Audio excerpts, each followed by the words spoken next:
Well-planned, structured interventions delivered by TAs who have been trained and who are supported can have a big impact on students' achievement.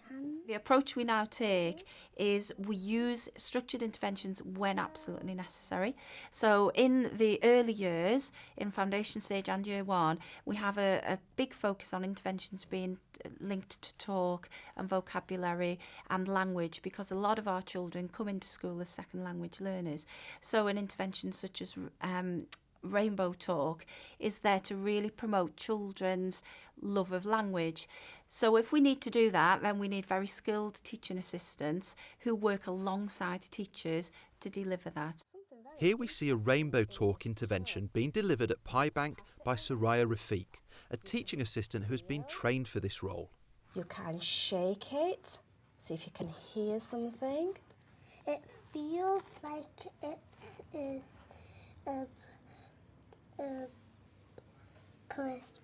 It feels crisp. Rainbow Talk is something that we'd sort of devised.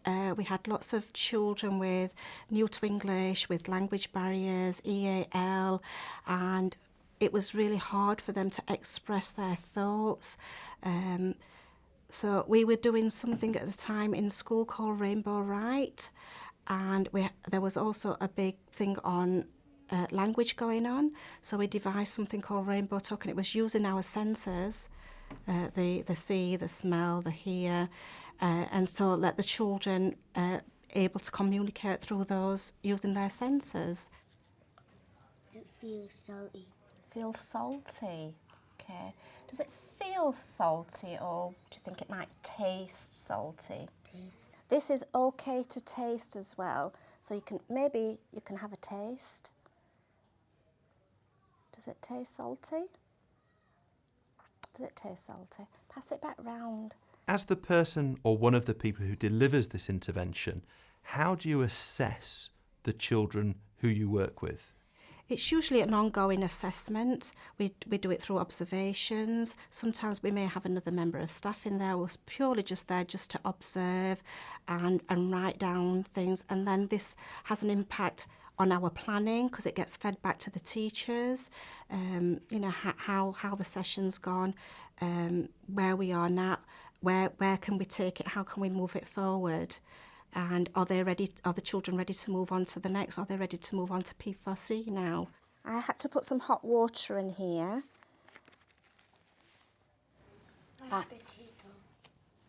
added hot water, and this is what happens. I basically just report back to the teacher that this is how the lesson went. These are kind of the language the children used. They were sort of quite descriptive, or it might, if it was a behaviour issue that they were involved in, their behaviour was really, really well. They actually sat, they listened, you could see that they were thinking. When you put salt and you put water on the salt, it turns to potato. And then the teacher would then sort of move them on along the scale, or plan something a bit more advanced for them as well. Maybe later you could have a go and just write me a little sentence about how it tasted or how it felt. So we took a slight break of a term where we actually really focused on the mainstream class and deploying teaching assistants really effectively within the class. That allowed us to break slightly from, well, we've always done it that way. So it allowed us to take a breather and then come back to it. And we began to have conversations about which interventions do we really need now within school?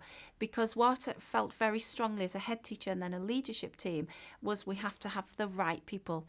That means the right adults who have got strengths in certain areas and play into those strengths. We've got the right children, and then we're aiming for the right outcome. So it was all about keeping the system much, much tighter, perhaps less, but better quality. There's a huge difference between a well-meaning but unstructured intervention programme in which TAs aren't given the support they need, and one driven by a clear purpose, informed by evidence, and in which TAs are fully supported. Which interventions in your school have the biggest impact on children's learning, and how do you know? What would you do about those that don't appear to be working?